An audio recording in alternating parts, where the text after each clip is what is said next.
Hello, hello tout le monde, j'espère que vous allez bien. Alors, dans cette vidéo, pardon, je vais vous aider à préparer votre agenda pour l'année 2021 et y mettre vos vibrations chaque jour et vos vibrations chaque mois. Je vous rappelle, je vous l'ai déjà dit, on a des cycles de 9 jours, on a des cycles de 9 mois et on a des cycles de 9 ans. Mais au-delà de ces cycles, qui sont pour moi des cycles formatifs, des cycles de création, des cycles voilà, qui sont importants à considérer. Au-delà de ça, vous allez voir à quel point c'est magique de comprendre, euh, de comprendre une vibration chaque jour et chaque mois. Pourquoi? Au niveau des jours, ce qui est intéressant, c'est qu'il y a vraiment des jours où, par exemple, le jour 4, il se passe rien, c'est ralenti, souvent tu n'as pas forcément d'invitation, tu n'as pas forcément de sollicitation extérieure, tu peux vite vivre un manque en journée 4, donc c'est tip top pour fixer ce jour où tu fais tes machines à laver, tes rangements, ton ménage, trier tes papiers, les trucs que tu n'aimes pas faire d'habitude, tu vois. Parce que tu sais que c'est un jour ralenti. Alors, bien sûr, si tu es à ton compte, c'est l'idéal. Tu peux poser ça comme ça. Après, bien sûr, j'imagine bien quand on est salarié, on peut pas décider, ah bah là, ça va être ma journée ménage. Mais déjà de conscientiser que, bon, les journées 4 c'est pas le top du top. Journée 1, là, tu démarres des choses. Journée 3, tu es très inspiré, tu es très créatif, tu as plus confiance en toi. Donc, tip top pour les rencarts, tip top pour négocier un contrat, tip top pour envoyer tes candidatures. Tu vois, quand tu les vis en conscience, c'est mieux pour ça, je trouve. Parce que vraiment, tu sens que tu peux adapter ta journée en fonction de comment tu te sens à l'intérieur. Et ça, des fois, on n'a pas conscience de comment on se sent. Donc, ça t'aide aussi à réaliser, ah ouais, c'est vrai, le soir, tu te couches, tu dis, ouais, c'est vrai que c'était une journée 4 quoi. C'était une journée un peu ralentie, d'efforts, de ménage. J'ai bien fait de faire mes machines, ranger ma cave aujourd'hui, tu vois, par exemple. Sous cette vidéo, dans la prochaine vidéo, tu verras toutes les significations. D'accord? De ces mois et de ces jours. Ici, je vais juste t'aider à calculer surtout. Je voulais juste te faire une petite aparté. Ah oui, aussi, tu vas voir à quel point c'est génial, c'est que par exemple, ça te permet d'avoir une vision un peu plus globale, par exemple, de ton année. En effet, moi, depuis que je connais la numérologie, ça fait maintenant 3 ans que je la travaille, la numérologie. Et je la connaissais déjà avant, mais j'ai fait une formation officielle c'était 2018 ou 2019. Mais je l'avais déjà étudié de manière autodidacte. J'avais déjà beaucoup d'informations, mais j'ai fait la formation officielle il n'y a pas si longtemps que ça.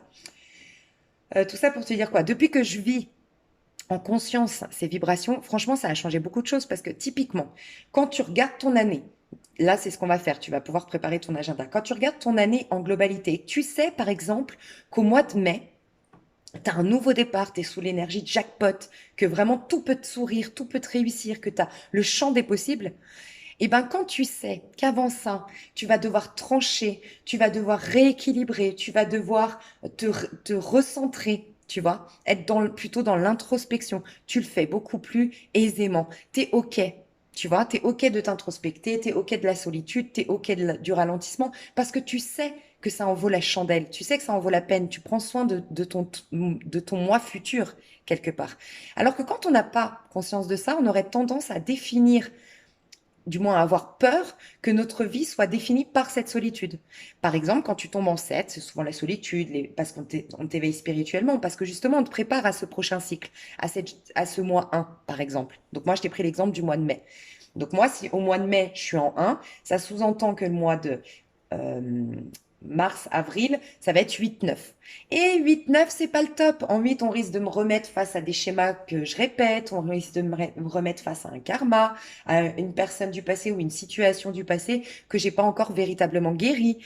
Mais tu vois, si j'avais pas conscience que ça préparait, que la vie me soutenait et me disait, et là, tu vas avoir un nouveau départ de dingue. On veut tellement te donner l'opportunité d'avoir le champ des possibles, de te réinventer, de te réincarner, d'être la meilleure version de toi-même en mai. On te donne tous les possibles pour ce faire, de trancher, de rééquilibrer ta vie. C'est cadeau. Tu le vois plus positivement. Et t'es OK de travailler sur toi, sur tes karmas, d'accepter ces choses du passé qui reviennent en pleine figure. Et t'es OK aussi au mois d'avril de prendre du temps pour toi, de t'introspecter, de te nettoyer un max parce que tu sais que tu vas démarrer un nouveau cycle. Mais si t'as pas conscience de ça, t'es là, ouais, pourquoi je suis toute seule, pourquoi j'ai encore ce schéma, j'en ai marre, tu comprends pas et t'aurais tendance à croire que ta vie se définit par ça et tu t'accroches à ça, à cette vision-là de ta vie. Je suis seule, je suis malheureuse, j'ai des schémas qui se répètent et tu l'alimentes à l'intérieur de toi. Résultat, t'arrives en mai, au lieu d'avoir le champ des possibles, bah, tu as des actes manqués, ou tu as des histoires inachevées, ou tu as une frustration intérieure, parce que toute ton âme sent qu'elle a un nouveau départ, mais toi, dans le physique, tu es rempli de rancœur, tu es rempli d'incompréhension, et donc, tu vois, c'est un peu bancal, ton nouveau départ. Donc voilà pourquoi c'est important. Et ça m'amène juste à faire une aparté par rapport à la vidéo d'avant où je t'ai parlé des cycles lunaires. Et il y a quelque chose que j'aimerais te dire et que je dis souvent dans mes vidéos. Le cycle lunaire est inversé au cycle solaire. Quand dans ton moi physique, ton moi, le masculin en toi, c'est-à-dire le moi physique, tes actions dans le monde, euh, est en train de ralentir. Donc, on peut prendre l'exemple des saisons, bien que tu peux être à l'autre bout du monde et avoir pas les mêmes saisons que nous, mais on peut prendre cet exemple-là pour t'expliquer un peu comment ça se passe. C'est que quand dans le monde physique, par exemple, on a l'énergie du bélier, donc ton corps est en train de renaître, de se redynamiser, tu as plus d'endurance, plus d'énergie, la nature renaît dans notre coin du monde typiquement. La nature renaît, l'éclosion des plantes, des fleurs, en fait dans ton intériorité, puisqu'on a une pleine lune à l'opposé. On a une pleine lune qui n'est pas en bélier, on a une pleine lune qui est à l'opposé du bélier, c'est-à-dire la balance. La balance, elle nous prépare à l'automne. Donc, c'est un peu le symbole du yin et du yang. Quand tout est parfait, quand tout est beau, quand tout est merveilleux, quand tout est en train de renaître, en vérité, à l'intérieur de nous, il y a déjà des choses qui sont en train de mourir. Donc c'est aussi tout ce que tu... C'est deux choses que ça t'apprend. La première, quand tu as quelque chose, tu dois conscientiser que ça partira. La vie sur Terre est éphémère. C'est une création qui vient de toi, mais que tu peux renouveler, régénérer. Mais il ne faut pas que tu t'accroches à ça. Ça est destiné à être éphémère. Tu es né pour mourir. Tu vois, tout est éphémère dans le monde. Donc ça t'apprend à conscientiser le fait que tout peut s'arrêter. D'accord? Et donc, pour surtout pas te définir par rapport à cette belle création, ce beau soleil, cette belle énergie. Il faudra qu'à un moment donné, tu acceptes de la lâcher pour reconstruire autre chose après. Ça nous apprend ça, mais ça nous apprend aussi que quand tout est en chaos, tout est en train de mourir, tout est en pleine solitude, tu es en pleine rupture, tu es en plein rejet, abandon, tu vis des choses difficiles, en vérité, tu as la capacité de renaître à travers ce chaos. Et tous les gens te le diront, et j'ai cette pensée pour Mathilda, parce que By Mathilda, la chaîne By Mathilda, moi je la suis de temps en temps. Et elle fait des vlogs et elle explique un peu sa vie. Et tu verras que elle, moi également, j'en ai parlé, euh, on a eu notre ascension, on a eu notre évolution spirituelle, notre élévation, on a commencé à vraiment avoir une jolie vie à partir d'un chaos. Ça t'explique bien que finalement, autant quand t'es au top du top, il ne faut pas oublier que ça ne définit pas qui tu es. D'accord? Donc ne t'accroche pas à ça, mais ça t'explique aussi qu'en milieu du chaos, tu as l'opportunité d'être la meilleure version de toi-même et que ça peut être le plus beau cadeau de ta vie, cette épreuve-là. Tu vois? Et je te disais ça parce que je sais pas si je te l'ai dit dans l'autre vidéo, mais vraiment, c'est important les cycles lunaires de les considérer parce que tout part de l'intérieur. Les cycles lunaires, c'est le yin. Donc, c'est notre part intime, mais c'est de là que tout naît. Donc, si tu t'attardes en plein hiver à regarder, je te donne encore l'exemple de l'hiver, mais tu peux l'apparenter aux saisons. Voilà, l'hiver, mais tu peux aussi le voir comme quelque chose de métaphorique, c'est-à-dire tu es en plein divorce, tu es en pleine séparation, tu es en plein deuil, tu es en plein licenciement, quelque chose de difficile, il y a quelque chose qui meurt dans ta vie, qui prend fin. Bah, tu vois, en plein hiver, c'est là qu'il faut se concentrer, surtout à partir d'octobre, je le dis tout le temps, quand la nature est en train de mourir, on a une pleine lune en balance. Tout est en train de renaître. Si tu te concentres sur l'extérieur, qu'est-ce qui se passe? C'est le mal de l'être humain. C'est que tu regardes l'extérieur et tu dis, bon, bah, il se passe rien. J'en ai marre, il se passe rien. Et t'alimentes à l'intérieur de toi qu'il se passe rien. Qu'est-ce que tu vas créer? Qu'il se passe rien. Et tu restes dans une vie qui est désastreuse, qui est chaotique, qui est nulle, qui est sombre, qui est néant. Puisque tu alimentes, tu regardes ton monde physique et tu le conscientises ainsi. Mais si tu regardes les cycles lunaires, que tu regardes que oui, la balance, je te reprends l'exemple des saisons, mais que tu peux l'apparenter dans ta vie, encore une fois, par rapport à des chaos ou autres. Là, en octobre, la nature est en train de mourir, mais on a une pleine lune en bélier. Le printemps à l'intérieur de nous. Quand on est au scorpion, donc quand tout est mort, quand tout est néant, que tout est... enfin, vraiment, la nature, là, tu vois, elle perd ses feuilles, elle perd... Donc, ça peut être physiquement. Quand tu perds de ton aura, de ton charisme, tu viens de te faire larguer, tu perds énormément de kilos parce que tu viens de te faire larguer ou licencier, que tu viens vivre quelque chose d'injuste. en vérité, tu as le taureau à l'intérieur de toi. Donc, tu as un signe physique de destruction, mais tu as un signe astro qui te traverse à l'intérieur de toi de construction. Tu vois, et ainsi de suite. Et les choses les plus importantes pour moi à considérer des pleines lunes, bien que chaque pleine lune soit importante, ce qui est hyper important à considérer, c'est celle de octobre. Parce qu'en effet, quand tout est en train de mourir à l'extérieur, tout est en train de renaître à l'intérieur, tu as le bélier. Et surtout, surtout dans notre coin du monde, au niveau de la saison, celle du Verseau. Du moins, celle du Verseau et du Lion. Quand l'énergie est en Verseau, entre le Verseau et le Poisson, donc vraiment on est au néant total, tu vois, vraiment on est dans l'hiver total, donc fin janvier, début février, on a l'énergie du Lion, qui est au centre en vérité du Soleil, le Lion. Donc, tu brilles davantage alors que tout est chaotique à l'intérieur. C'est pour te dire, et, euh, et c'est un peu cette image de euh, Conversation avec Dieu, si tu ne l'as pas lu, te rappelle ça, c'est que on a voulu, si tu y crois, on a voulu s'incarner dans un monde d'illusion de mal, d'accord? Parce qu'on avait l'occasion de briller davantage. Une bougie, si je l'allume là, alors que c'est déjà éclairé, il y a déjà le soleil, il y a déjà cette lampe à côté. Bon, elle n'a pas vraiment de signification, cette bougie. Elle est jolie, elle décore. Mais si je suis dans le noir, cette bougie, elle prend tout son sens. Donc c'est en ça que ta lumière intérieure, elle prend tout son sens, c'est au milieu du chaos. Et c'est important parce que souvent, je pense qu'on répète une vie bloquante, une vie nulle, une vie noire, parce qu'on alimente l'aspect physique, tu vois. Juge pas selon les apparences, mais juge selon ce que tu ressens à l'intérieur de toi. Hyper important. Donc voilà, ça me paraissait important. Il y a un truc que je voudrais te dire aussi, c'est que je m'attarde pas sur tout ce qui est astrologique, parce que moi j'apprends l'astrologie, j'aime bien me compliquer la vie. J'apprends, je te montre les secrets de l'astrologie du Shiking ou du Yiking, je sais pas comment on dit ça. Donc c'est pas l'astrologie comme on l'entend, comme on la connaît. Ça reprend bien sûr l'astrologie comme on la connaît, mais c'est encore plus spirituel entre guillemets. Alors ce bouquin, je voulais te le partager, mais on le trouve plus. Moi je l'ai trouvé dans une brocante. On le trouve plus, il est hyper vieux, je crois. Donc bon, je te donne quand même la référence. Yves Thieffry, Les secrets de l'astrologie du Viking. Moi, j'apprends ça, donc je pense que d'ici la fin de l'année 2021, voire 2022, je pourrais te parler de ça. Mais je voulais te dire que je vais commencer, je pense, à faire des guidances. Parce que, attends, je vais juste te montrer ça qui est important. De toute façon, dans ce vivre en conscience, je vais vous partager tellement de choses, donc c'est soit tu aimes, soit voilà. Tu vois, par exemple, là, on est 22. Moi, au moment où je te fais la vidéo, on est fin décembre. Donc, on est 27-31 décembre. Donc, c'est l'énergie du Capricorne. Mais tu vois, eux, le Capricorne, ils le divisent. Je vais te remontrer. Tu vois, le Capricorne, c'est pas juste le Capricorne. Le Capricorne, il y a le Capricorne qui est né de telle date à telle date qui représente l'obstacle. Tu as le Capricorne qui représente l'arrêt, tu as le Capricorne qui représente la modestie, le Capricorne qui représente la stagnation, et ainsi de suite. Et il divise chaque signe en 6 ou 5. Tu vois, c'est hyper intéressant parce que regarde, dans notre vie physique, donc ça, c'est quelque chose que je rajouterais.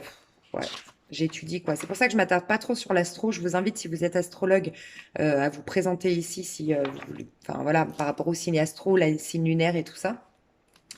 Mais tu vois, là, typiquement, on est dans l'arrêt du 27 au 31 décembre. Mais déjà, du 1er au 5, on rentre dans l'énergie, on va apprendre la modestie, puis après on va apprendre la stagnation, puis après on va apprendre le rassemblement, et ensuite on va apprendre le grand progrès, tu vois, bizarrement, 16-20 janvier, quand on est au néant, puis la ferveur, puis la contemplation, puis la solidarité, enfin tu vois, et chaque 4-5 jours, on a une énergie, certes, du signe astro, mais qui diffère tous les 4-5 jours. Donc je trouve ça hyper intéressant, et je pense que je vous ferai des guidances en 2021, chaque 4-5 jours pour apprendre. Un jour la contemplation, on fera un tirage là-dessus.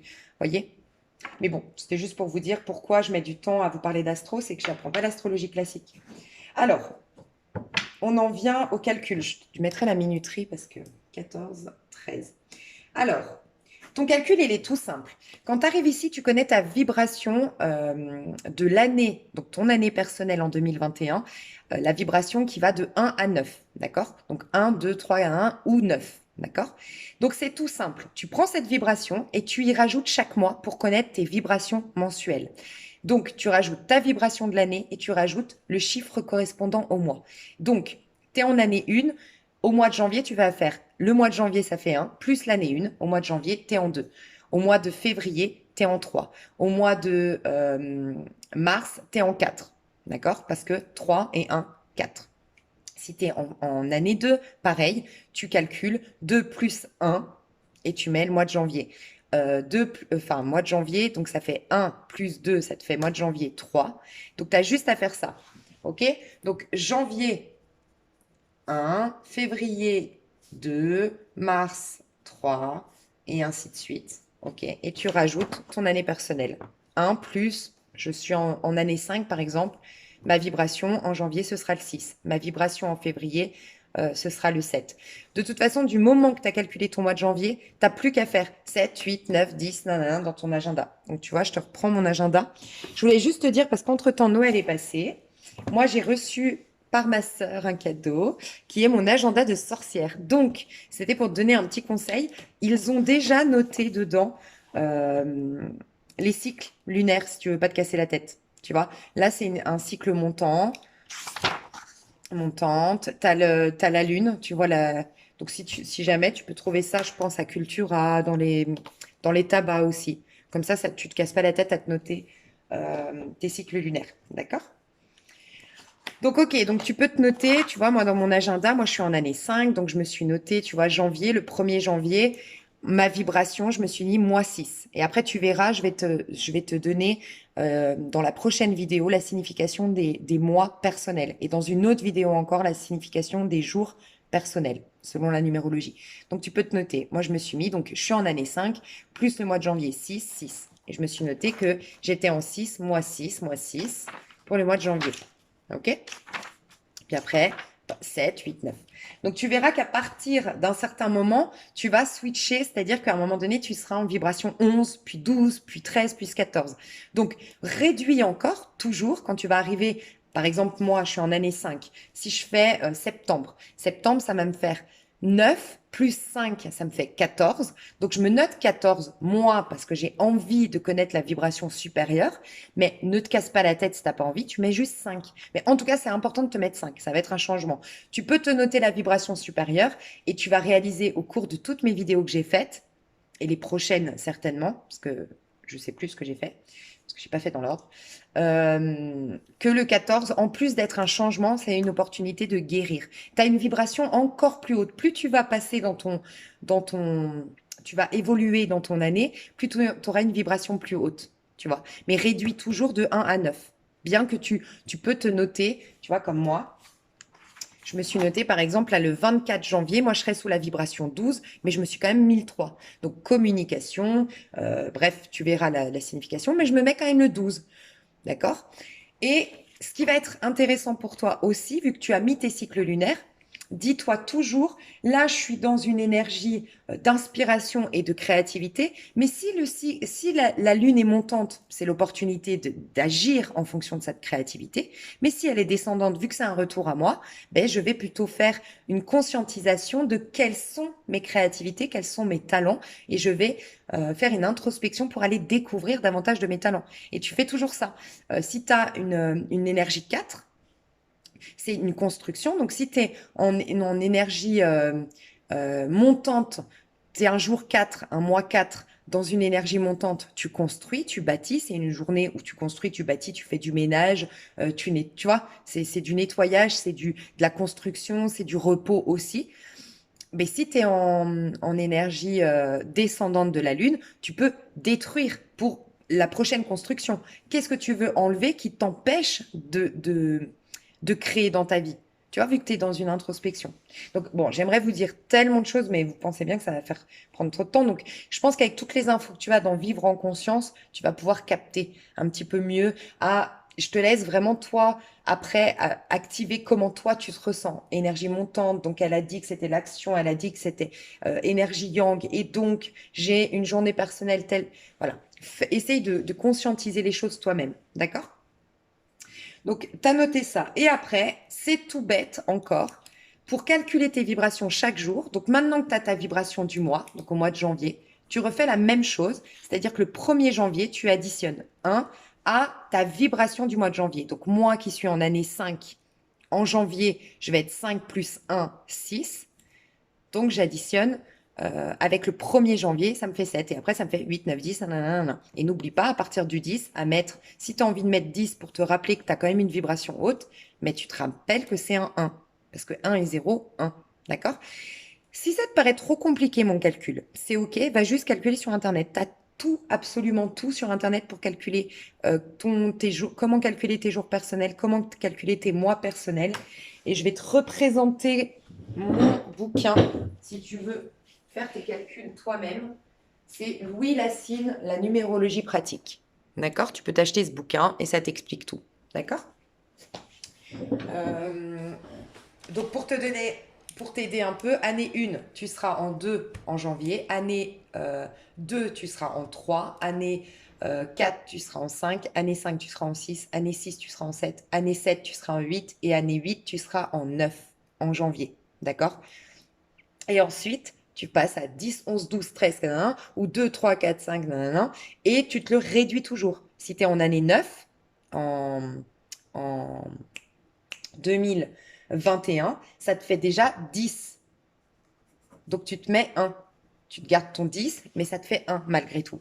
Mais tu vois, plus tu es dans un cycle évolué au niveau de tes années, puisque là, typiquement, je t'ai pris l'exemple de l'année 9, tu commences déjà avec une autre vibration, parce que normalement, tu as eu déjà tellement à apprendre sur toi, tu as eu tellement de leçons de vie, que normalement, tu devrais déjà être en conscience, tu devrais déjà être évolué spirituellement. Voilà, on considère ça. Donc, on te met déjà dans une vibration haute, tu vois.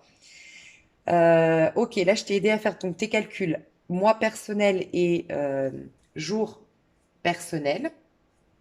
Et normalement, c'est ok pour toi. Je regarde juste si je manque d'infos. Non, je pense que c'est tout bon. Donc, tu te notes dans ton agenda, dans un agenda comme ça, classique ou un autre. Moi, je t'invite franchement à avoir 2 agendas. Un agenda pour ton pro, enfin pour ta vie classique, et un agenda pour... Moi, ce que je fais, c'est que je prends mon agenda spirituel, on va dire, de développement personnel, et de ça, je crée mon agenda dans le monde. Enfin, tu vois ce que je veux dire? Mon agenda pro, mon agenda rendez-vous. Voilà. D'abord, je prends celui-ci. Et comme ça, quand par exemple une copine me dit, tiens, on va faire la fête ou autre, et que moi je sais que c'est une journée où je dois me recentrer, c'est une journée où je dois être dans un développement spirituel, non, je décale ou je refuse, ou voilà. Moi, j'ai 2 agendas, mais après, tu n'es pas obligé de te casser la tête comme moi. Moi, je suis un peu dans les extrêmes. Je suis scorpion, il faut le savoir. Ascendant scorpion. Donc voilà, j'espère que ça a pu t'aider à calculer. Sinon, n'hésite pas à aller sur Internet pour calculer ou aidez-vous dans les commentaires. Surtout si vous êtes numérologue, n'hésitez pas à vous aider, ce serait vraiment cool. Je te fais des gros bisous et on se retrouve après pour les significations, jour et mois. Des gros bisous, bye bye.